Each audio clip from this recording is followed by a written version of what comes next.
No livro de Jonas, capítulo 3, versículo 1 diz assim: E veio a palavra do Senhor segunda vez a Jonas, dizendo: Levanta-te e vai à grande cidade de Nínive e prega contra ela a pregação que eu te disse. Por que a palavra veio segunda vez ao profeta Jonas?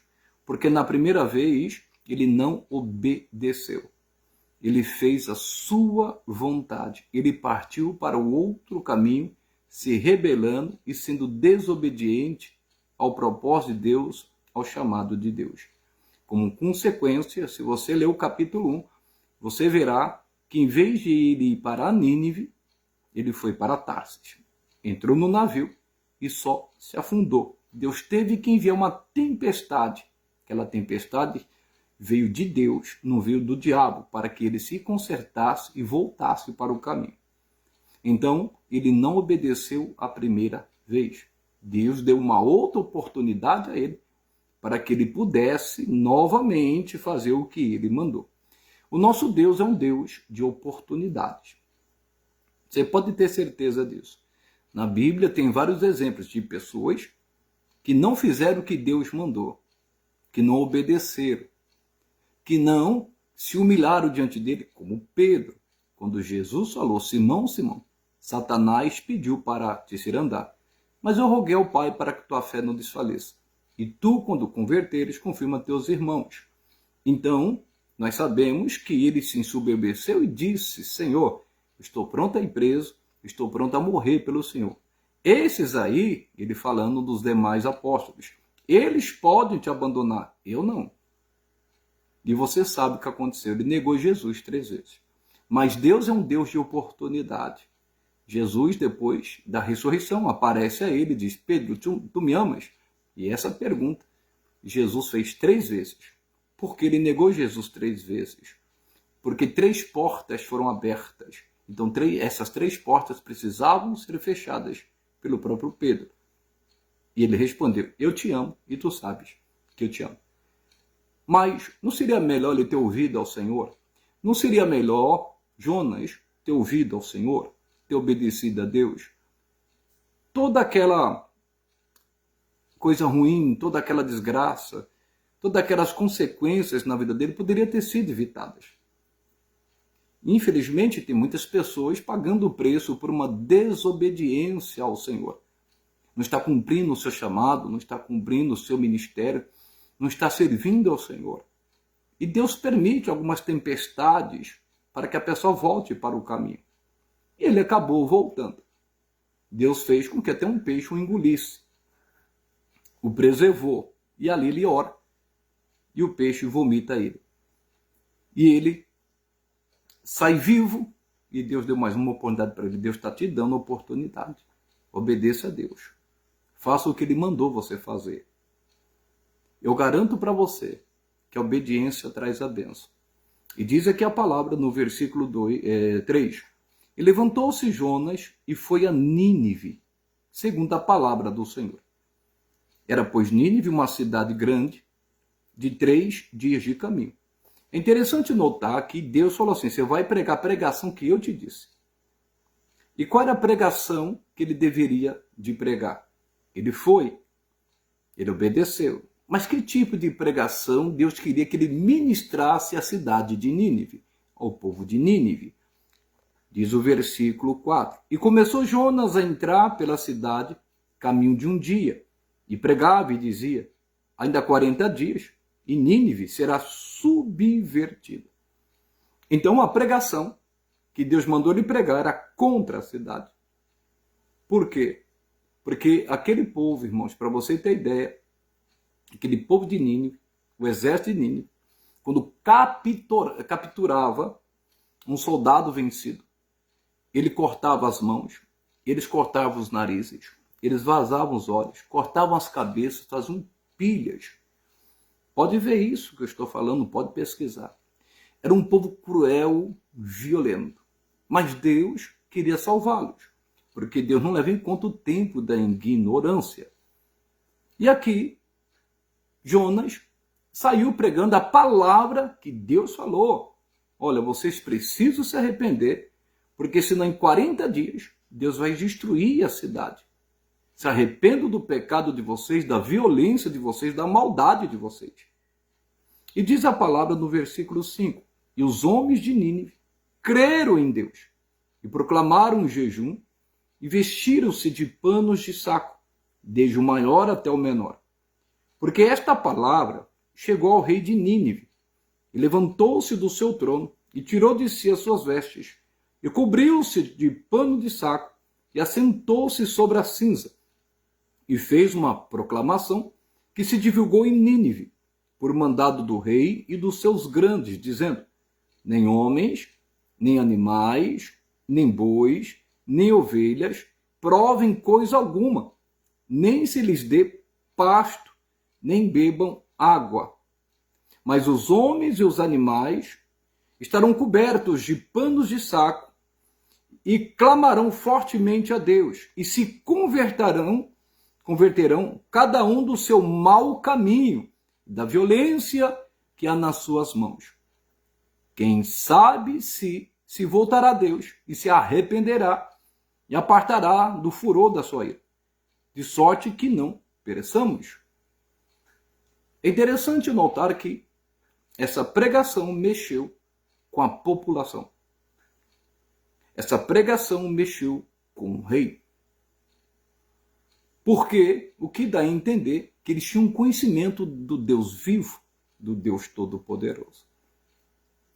Essa pregação mexeu tanto com eles que levaram eles ao arrependimento. Um povo mau, um povo cruel. Povo que fazia coisas terríveis com o ser humano. Mas Deus queria que eles se arrependessem e fossem salvos.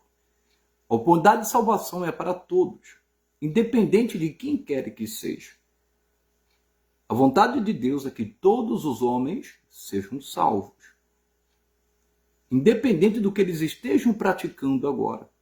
Porque nós sabemos que tem muitas pessoas que estão sendo usadas pelo maligno para fazer as maldades, atrocidades, violências, roubos e tantas outras coisas. Tem muita gente que não entende o mundo espiritual. Mas Jesus nos ensinou pela palavra. Quem veio para matar, roubar e destruir foi o diabo.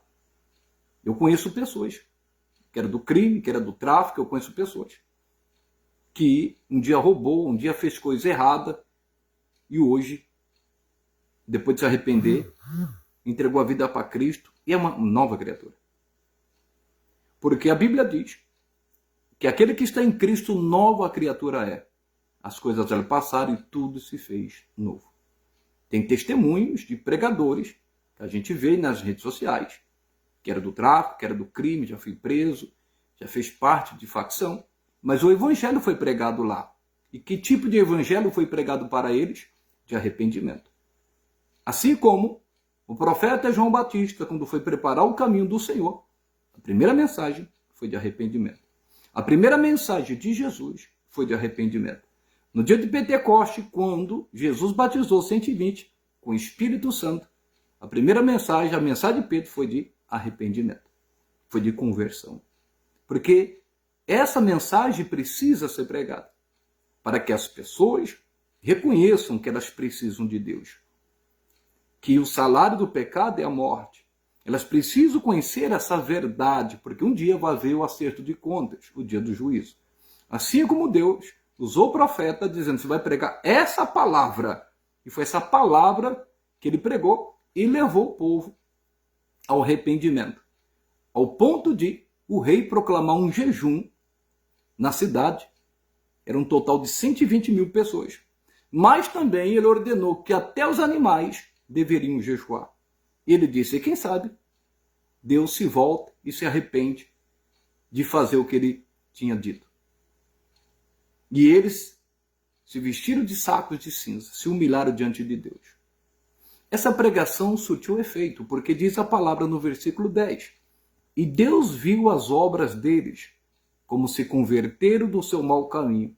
E Deus se arrependeu do mal que tinha dito, lhes faria e não fez. Que amor é esse? Esse povo maldoso, esse povo violento, esse povo cruel, Deus o amava. Deus queria salvá-los. Para quem chegou agora, esse povo cortava a cabeça dos prisioneiros e fazia pirâmide. Cegava os olhos, cortava os narizes, cortava os pulsos. Eles eram cruéis, desumanos. E somente uma pessoa usada pelo diabo para fazer essas atrocidades. Mas eles se arrependeram e se converteram a Deus. Porque Deus viu isso. E nós temos que pregar essa mensagem. Tem muitas pessoas que precisam ouvir a palavra de conversão, a palavra de arrependimento, mas não com ignorância, mas com amor, com ousadia, com intrepidez do Espírito Santo, com a unção de Deus. João Batista dizia raça de víboras. Jesus dizia raça de serpentes. É interessante, era uma mensagem forte, mas esse tipo de mensagem que Jesus pregou foi para os fariseus. Porque eles conheciam a verdade, mas não praticavam. É diferente dos incrédulos. Jesus, com os incrédulos, ele pregava a mensagem de arrependimento, mas era duro com os fariseus, que não eram inocentes. E nós precisamos ter esse discernimento para ganhar um maior número de almas para Cristo. E aqui nós podemos ver uma cidade. 120.000 pessoas se arrependeram com aquela pregação de Jonas. Porque no versículo 2, Deus disse: levanta-te e vá à grande cidade de Nínive e prega contra ela a pregação que eu te disse. Não poderia ter sido outra pregação. Não era pregação de massagear o ego, passar a mão na cabeça. Era uma palavra de arrependimento e de salvação. Está precisando desse tipo de pregação nos dias de hoje. Para salvar vidas. Porque o mais importante é levar pessoas para o céu. Em nome de Jesus. E nós sabemos que o pecado separa a pessoa de Deus. Nós sabemos disso. O pecado, quando Jesus estava lá na cruz, quando levou nossos pecados, Deus se separou dele. Porque Jesus disse: Deus, Deus meu, por que me desamparaste? O pecado causa divisão entre nós e Deus. Somente através do sangue de Jesus podemos ter os nossos pecados perdoados e purificados. E a pessoa aceitar Cristo como seu único e suficiente Salvador. E segui-lo e obedecer. Em nome de Jesus. Mas olha que interessante o capítulo 4, versículo 1. Mas desgostou-se Jonas extremamente disso e ficou todo ressentido. O profeta Jonas ficou desgostoso, ficou chateado, mas em extremo, ficou revoltado. Mas por que ele ficou ressentido? Porque Deus perdoou aquele povo, Deus salvou aquele povo. É interessante notar que ele teve sucesso ministerial. 120.000 pessoas numa pregação, que foi se espalhando, ele andando na cidade, percorrendo a cidade, pregando, dentro de 40 dias Deus vai destruir a cidade se vocês não se arrependerem. E o objetivo foi alcançado, o arrependimento. Mas em vez de ele ficar feliz, ele ficou triste, revoltado, ressentido, amargurado, porque não era a vontade dele de ver aquele povo salvo. Ele já não queria ir para lá, já começando por aí. Tem pregadores que não gostam de ir para certos lugares, principalmente esses lugares pobres ou perigosos. Mas se Deus mandou, Deus está no comando, é obediência. Tem gente que quero ir para a cidade rica. Deus me deu um entendimento um tempo atrás a respeito de Daniel, que foi parar num palácio como Sadraque, Mesaque e Abednego. Mas lá tinha leões, lá tinha fornalha de fogo. Então todos os lugares têm as lutas, têm as batalhas. Mas será que as pessoas desses lugares mais pobres não merecem a salvação. Jesus diz, bem-aventurados os pobres, porque dos tais é o reino dos céus. Os pobres de espírito. E quando fala pobres de espírito, é no sinal de humildade. Porque tem rico que é humilde, tem pobre que não é, infelizmente. Tem pobre metido a rico, e tem rico metido a pobre. Mas, enfim, ele tinha que se alegrar com a salvação daquelas pessoas. Ele pregava, mas não tinha amor por aquelas pessoas. E tem muitos pregando sem amor. E está tendo sucesso. Porque ele está pregando o que Deus disse, ele está pregando a palavra, não é a palavra dele, mas às vezes ele está num lugar que não tem amor pelo povo, não se importa com o povo. E talvez você conheça alguém assim. Tem outros casos que a pessoa está ali, prega a palavra, mas para ter sucesso ministerial. Não está preocupado se o povo vai para o céu, não. Pastor, e como discernir isso? O pregador que não prega arrependimento. Só prega o que o povo quer ouvir. Esse que está preocupado somente com o seu sucesso ministerial. Não está preocupado com a salvação da pessoa. Sendo que o que impacta, que é impactante, é a mensagem inspirada, ungida pelo Espírito Santo. E continuando diz, e orou ao Senhor e disse, ah, Senhor, não foi isso o que eu disse, estando ainda na minha terra? Por isso me preveni, fugindo para Tarsis, pois sabia que és Deus piedoso e misericordioso, longânimo e grande em benignidade, que te arrependes do mal. Olha o que ele chega a dizer para Deus. Ele estava todo ressentido, desgostoso, porque Deus perdoou aquele povo se converteu. Em vez de ele ficar feliz, ficou triste. E ele fala para Deus, não foi isso que eu te disse quando estava na minha terra, Senhor? Eu sabia que o Senhor é misericordioso, o Senhor é piedoso, o Senhor é longânimo. O Senhor te arrependes do mal. Aí ele diz, peço-te, pois, ó Senhor, tira-me a minha vida, porque melhor me é morrer do que viver. Olha que ponto que chega o egoísmo de alguém, a falta de amor de alguém, sendo um profeta de Deus, sendo um homem de Deus, sendo um ungido de Deus. Ele se chateou com a salvação daquelas pessoas que eram maldosas, que eram cruéis. E você vai ver aqui no final que Deus fala que esse povo não tinha discernimento espiritual. É o que nós estamos vendo nos dias de hoje. Todos em Cristo têm direito à salvação, não porque nós merecemos. Ninguém merece, é a graça de Jesus.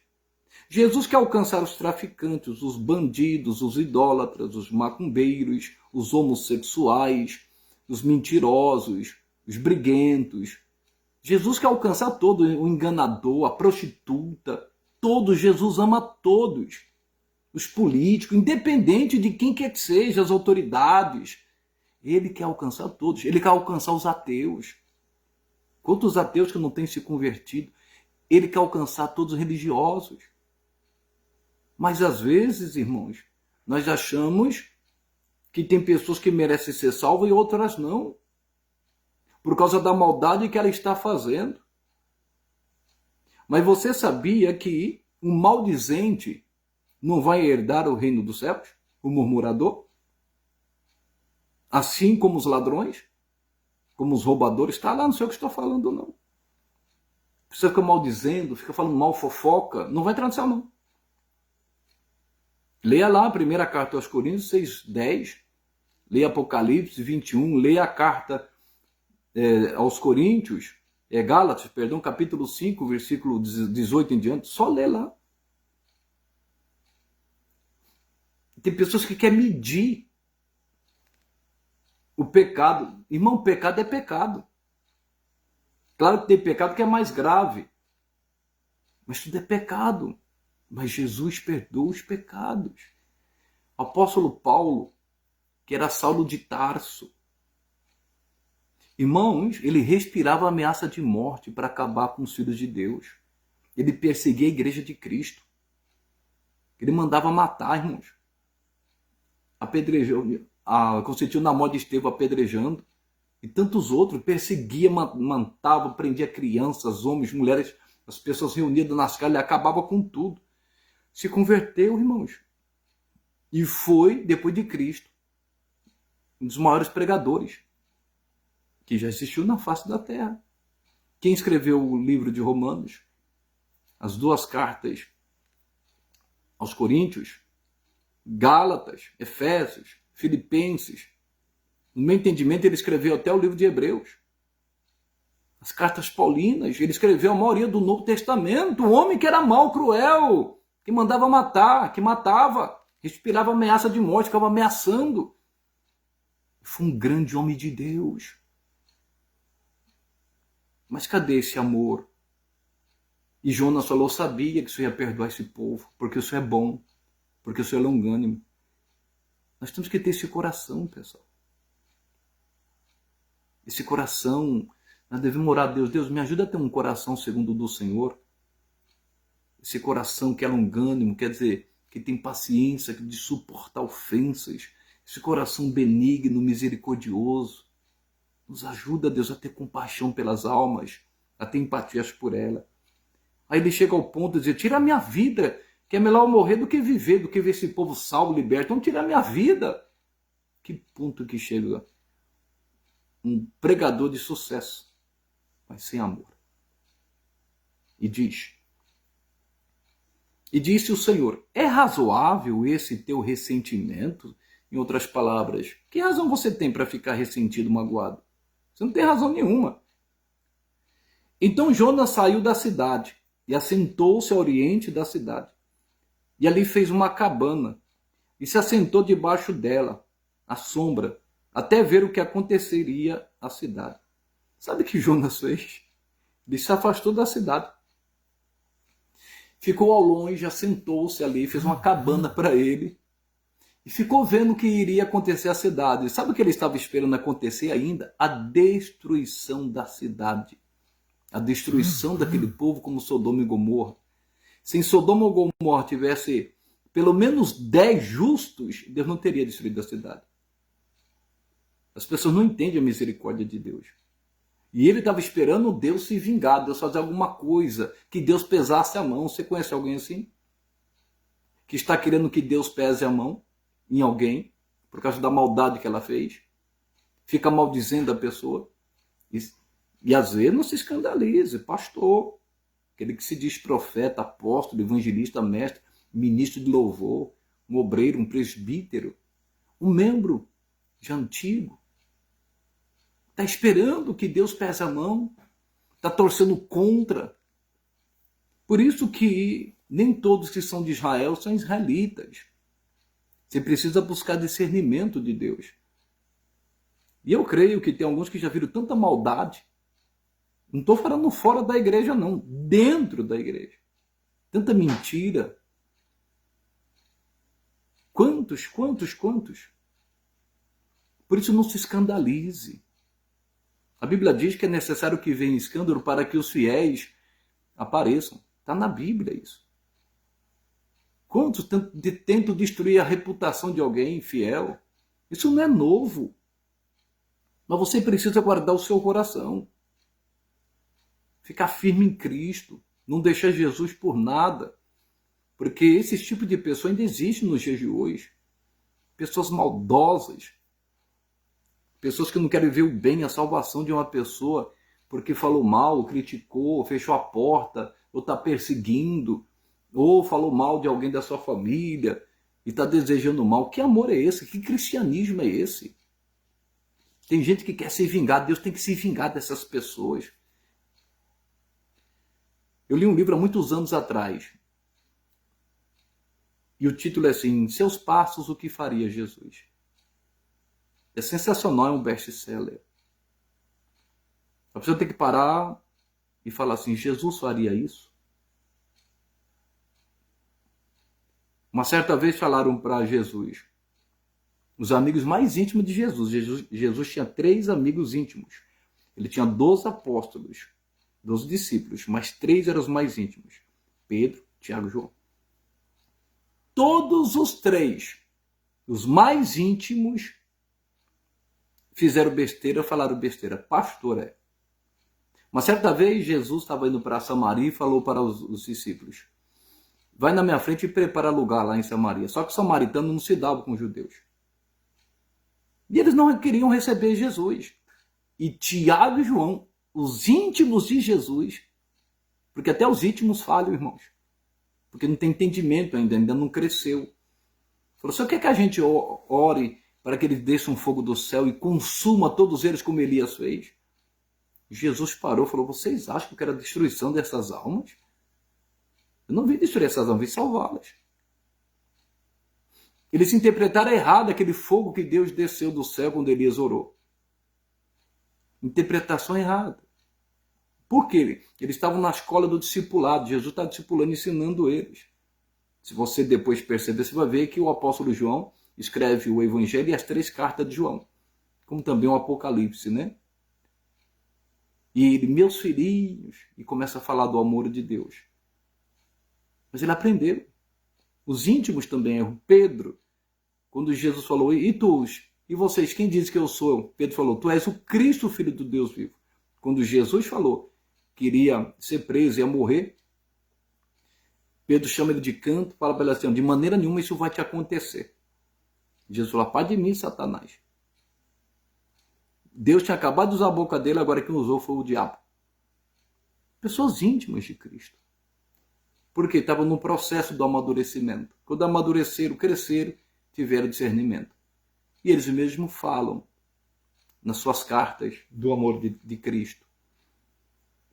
Irmãos, nós precisamos entender este amor. Deus se importa com os perdidos. Jesus se importa com os pecadores e quer salvá-los. Olha o que diz mais. E fez o Senhor Deus nascer uma boboreira que subiu por cima de Jonas, para que fizesse sombra sobre a sua cabeça, a fim de o livrar do seu enfado. E Jonas se alegrou em extremo por causa da boreira. Mas Deus enviou um bicho no dia seguinte, ao subir da alva, o qual feriu a boboreira e esta se secou. Ele ficou todo feliz quando Deus fez nascer uma boboreira, uma árvore, para dar sombra para ele naquele calor do Oriente.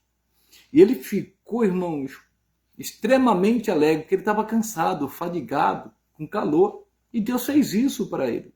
Só que no outro dia, Deus enviou um bicho. No dia seguinte, logo ao amanhecer, que feriu a boboreira.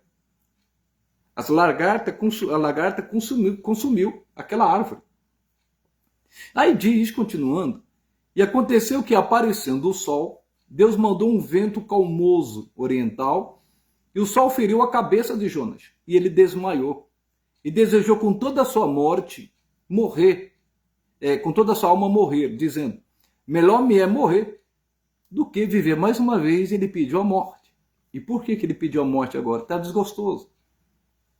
Primeira vez nós vimos, porque o povo se arrependeu e Deus os perdoou. Ele queria a destruição daquele povo, não a salvação deles. Ele não queria o bem daquele povo, ele queria o mal daquele povo. Só que agora, ele também pede a morte, diz: é melhor morrer do que viver. Por quê? Porque estava debaixo de uma árvore que Deus fez nascer. No outro dia, as lagartas comeram, os bichos. E aí, de repente, ele ficou naquele sol escaldante e desmaiou. Quando ele acorda, ele fala isso: tem misericórdia. Não tem misericórdia do povo. Não quer o bem do povo, mas quer o bem dele. Se preocupa com ele. Isso se chama egoísmo. Pessoa que só pensa nela, amante de si mesmo. Profeta Jonas. Interessante isso, né? Olha as falhas desse profeta. Só que era gritante as falhas dele. Jesus disse algo muito forte. Evangelho de João 13:35. Nisto todos conhecerão que sois meus discípulos, se vos amardes uns aos outros. Jesus, o apóstolo João diz assim: aquele que diz que ama a Deus a quem não viu, como pode falar que não ama seu que ama seu que não ama o seu próximo? Não faz sentido a quem viu. Tem alguma coisa que não bate. E a Bíblia diz que nós não devemos amar só de boca, mas com obra. Diz mais: então disse Deus a Jonas: é acaso razoável que assim te enfades por causa da arvoreira, que você fica revoltado, fica enfadado com cada arvoreira de uma árvore? E ele diz: é justo que me enfade a ponto de desejar a morte. É difícil, hein? Se Jonas aqui era... Deus faz uma pergunta para ele e responde com grosseria. É justo que me enfade a ponto de desejar a morte. E disse o Senhor: tiveste compaixão da boreira, da boboreira, na qual não trabalhaste, nem a fizeste crescer, que em uma noite nasceu e uma noite pereceu. E não hei de eu ter compaixão, eita Deus glorioso, da grande cidade de Nínive, em que estão mais de 120 mil homens que não sabem discernir entre a sua mão direita e a sua mão esquerda, e também muitos animais? Aí Deus chama a atenção dele. Você teve compaixão da arvoreira dessa árvore. Você não trabalhou, você não plantou, nasceu numa noite, morreu no outro dia. E você acha que eu não vou ter compaixão de 120 mil almas que não tem discernimento, que não sabe discernir entre o bem e o mal? Trazendo para esse entendimento, esse profeta estava mais preocupado com as suas coisas, com o lhe agradava, do que com aquelas pessoas. 120 mil almas. 120 mil almas. Aquele povo, ele, na mente dele, no entendimento dele, ele achava que não merecia a salvação. Deus não faz acepção de pessoas. Nós temos visto a violência crescer como nunca, a maldade crescer. Mas quem está por detrás disso? Quem viu para matar, roubar e destruir foi o diabo. João capítulo 10, versículo 10. Efésios 6,12 diz que a nossa luta não é contra a carne nem contra o sangue, mas sim contra os espíritos malignos. São eles que usam pessoas para fazer essas atrocidades. Por isso que o evangelho precisa ser pregado, o evangelho de arrependimento. A pregação de arrependimento. Para salvar vidas, para que essas pessoas se convertam. Porque essas pessoas também sentem um vazio dentro do coração.